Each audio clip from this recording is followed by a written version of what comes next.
درود پاک پڑھیں اللہم صلی علی سیدنا مولانا محمد وعلی آل سیدنا مولانا محمد بارک وسلم صلاۃ و سلام علیک یا رسول اللہ صلی اللہ علیہ وسلم۔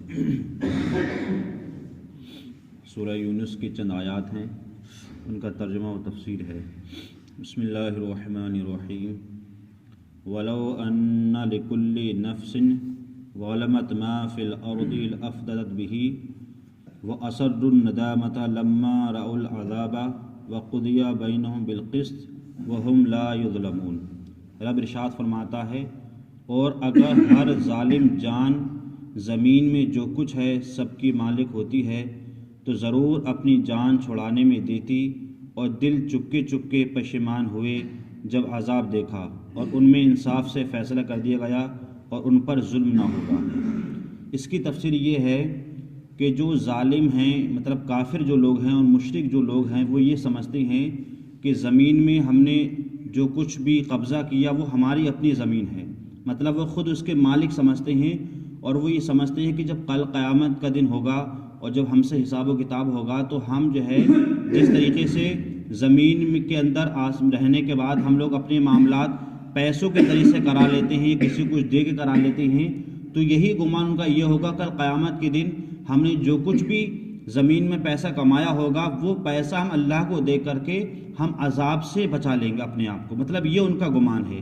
لیکن ایسا ہرگز نہیں ہے۔ رب فرماتا ہے کہ اگر وہ پوری زمین کے بھی مالک ہو جائیں اور اس کے بعد یہ سوچیں کل مجھے وہ زمین بلدے میں دے دیں اور وہ عذاب کو چھڑا لیں، تو ایسا کچھ نہیں ہو سکتا ہے، کیونکہ اگر انہوں نے دنیا کے اندر گناہ کیا ہے تو ان کو عذاب ملنا ہی ہے۔ وہاں کوئی نہ کسی کی سفارش ہوگی اور نہ کسی کے بدلے میں کوئی روپیہ پیسہ یا زمین دی جائے گی، بلکہ جس نے جیسا کیا ہے اس کے ساتھ ویسے ہی فیصلہ ہوگا، کیونکہ قرآن فرماتا ہے ان میں انصاف سے فیصلہ کر دیا گیا اور ان پر ظلم نہ ہوگا۔ مطلب جس طریقے سے جس نے دنیا کے اندر جو عمل کیے ہیں اس عمل کے بدلے اس کو ویسا ہی عذاب دیا جائے گا۔ یہ نہیں ہے کہ صاحب پیسہ لے کر کے کچھ زمین لے کر کے یا کچھ اور چیز لے کر کے اس کو چھوڑ دیا جائے، نہیں، ایسا کچھ نہیں ہوگا، بلکہ قرآن فرماتا ہے الا ان للہ ما فی السماوات والارض الا ان وعد اللہ حق۔ رب فرماتا ہے سن لو، مطلب ان کو خبردار کر رہا ہے، تمہارا جو گمان ہے نا کہ ہم زمین میں ہمارا یہ چیز ہے، ہماری یہ چیز ہے، کل قیامت کے اس کے بلدے میں ہاں عذاب کو ختم کر لیں گے، ایسا نہیں ہے۔ قرآن فرماتا سن لو، بے شک اللہ ہی کا ہے جو کچھ زمین میں ہے اور جو کچھ آسمان میں ہے۔ مطلب حقیقت میں اگر یہ زمین کسی کی ہے تو وہ اللہ کی ہے۔ وقتی طور پر ہم نے اپنا مکان بنا رکھا ہے، ہم نے اپنی کھیتی کر رکھی ہے، تو یہ وقتی طور پر ہے۔ اس زمین کا مالک اگر کوئی حقیقت میں ہے تو وہ صرف رب کی ذات ہے، وہ چاہتا ہے جب چیز سے چھین سکتا ہے، وہ جب چاہ جاتا ہے اس کو اپنے پاس کچھ بھی کر سکتا ہے۔ تو حقیقت میں زمین، آسمان اور اس کے مابین جو بھی اشیاء ہیں اس کا مالک صرف کیا ہے؟ اللہ ہی ہے۔ پھر اللہ تعالیٰ فرماتا ہے سن لو، بے شک اللہ کا وعدہ سچا ہے۔ میں نے یہ تو کہہ دیا کہ زمین اور آسمان اللہ کی ہے، لیکن یہ صرف یہ تم ہوا میں مت لینا اس بات کو، یہ اللہ کا جو اللہ نے جو بھی فرمایا وہ کیا ہے؟ سچ ہے، وہ حق ہے۔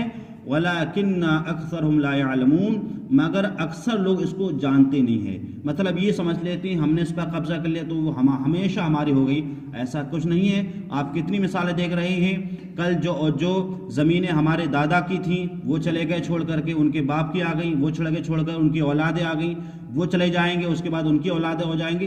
بہرحال یہ دنیا کی زمین کسی کی نہیں رہی ہے، حقیقت میں اگر یہ زمین کسی کی ہے تو وہ صرف کیا ہے؟ رب کی ہے، اور وہی اس کا کیا ہے؟ مالک ہے۔ اس لیے رب فرماتا ہے ہوا یوحی و یمیت و الیہ ترجعون۔ رب فرماتا ہے وہی جلاتا ہے، کون؟ اللہ تعالیٰ، وہی مارتا ہے اور اسی کی طرح ہمیں لوٹنا ہے۔ مطلب اللہ تعالیٰ زندہ بھی رکھتا ہے، اللہ تعالیٰ مارتا بھی ہے، اور ایک دن کیا ہے اس کو ہمیں اس کی طرف کیا ہے؟ پلٹنا بھی ہے، اس کی طرف جانا بھی ہے۔ یا ایھا الناس قد جاءتکم موعظۃ من ربکم وشفاء لما فی الصدور وہدی ورحمۃ للمؤمنین۔ اے لوگو، تمہارے پاس تمہارے رب کی طرف سے کیا ہے؟ نصیحت آئی، اور دلوں کے لیے صحت اور ہدایت اور رحمت ایمان والوں کے لیے۔ مطلب یہ فرمایا گیا کہ اللہ تعالیٰ نے ہمارے لیے رسولوں کو بھیجا، ہمارے لیے کتابوں کو بھیجا، تو یہ صرف کیا ہے؟ ہمارے لیے کیا؟ نصیحت ہے۔ یہ قرآن مجید اللہ نے جو نازل فرمایا ہے یہ کیا ہے؟ سب سے پہلی چیز کیا ہے؟ انسانوں کے لیے ہدایت ہے، کیونکہ یہاں پر ایمان والوں کے لیے نہیں بلکہ ہدایت، بلکہ سب کے لیے ہدایت ہے۔ جو لوگ اس کو مطلب جو ہے سمجھ کر کے پڑھتے ہیں یا اس کو اصل مانتے ہیں، وہ ایمان لے آتے ہیں، تو ان کے لیے کیا ہے، یہ نصیحت ہے۔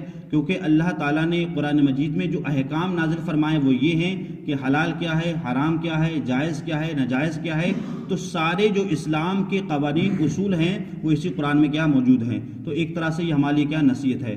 دوسرا کیا ہے، یہ ہمارے لیے دلوں کے لیے صحت ہے، کیونکہ جو انسان قرآن پڑھتا ہے تو اس کا دل ہمیشہ نور اور منور روشن رہتا ہے۔ اور آپ نے دیکھا ہوگا جو لوگ قرآن پاک کی تلاوت کرتے ہیں وہ اللہ سے ڈرتے ہیں، وہ گناہوں سے محفوظ رہنے کی کوشش کرتے ہیں۔ اور یہ قرآن ہمارے لیے کیا رحمت بھی ہے، کیونکہ ہم جب قرآن پڑھتے ہیں تو اللہ کی رحمت نازل ہوتی ہے، اور جہاں پر قرآن مجید نازل ہوتا ہے وہاں پر اللہ کے فرشتے بھی کیا ہے، اترتے ہیں۔ تو گویا کہ یہ قرآن ہمارے لیے شفا بھی ہے، ہمارے لیے ہدایت بھی ہے، ہمارے لیے نصیحت بھی ہے، اور ہمارے لیے ایمان والوں کے لیے ہے۔ تو گویا کہ یہ قرآن بہت عظمت والی کتاب ہے۔ اس کے بعد اللہ فرماتا ہے کہ قل بفضل اللہ وبرحمتہ فبذلک فلیفرحوا ھو خیر مما یجمعون، تم فرماؤ کہ اللہ ہی کے فضل اور اسی کی رحمت اور اسی پر چاہیے کہ خوشی کریں۔ مطلب ہمیں چاہیے کہ اللہ نے ہمیں قرآن دیا، یہ سب سے بڑا اس کا فضل ہے۔ اللہ نے ہمارے درمیان آخر رسول کو بھیجا، یہ سب سے اس کا بڑا فضل ہے۔ اللہ نے ہمیں سب سے اچھا ایمان دیا، یہ اس کا سب سے بڑا یہ فضل ہے۔ گویا کہ تو ہمیں چاہیے کہ اس کی اس فضل پر ہمیں خوشی منانا چاہیے۔ بلکہ مفسرین فرماتے ہیں کہ سب سے بڑا فضل اگر اس امت پر کسی کا ہے تو وہ یہ ہے کہ اللہ نے ہمیں آخری نبی دیا۔ اور اسی آیت کریمہ سے علماء یہ فرماتے ہیں کہ ہمیں اللہ کے رسول صلی اللہ علیہ وسلم کے مبعوث ہونے کی تاریخ پر خوشی منانا چاہیے، کیونکہ کاش اگر میرے رسول نہ آتے تو آج ہمارے درمیان یہ قرآن اور ایمان اور عرفان آج ہمارے درمیان نہیں ہوتا۔ تو سب سے بڑی خوشی مسلمانوں کے لیے کوئی ہے تو وہ اللہ کے رسول ہیں جو اللہ نے ہمارے درمیان کو پیدا فرمائے ہیں۔ اللہ تعالی ہمیں اور آپ کو صحیح طریقے سے قرآن مجید سمجھنے کی اور عمل کرنے کی توفیق عطا فرمائے۔ اللہ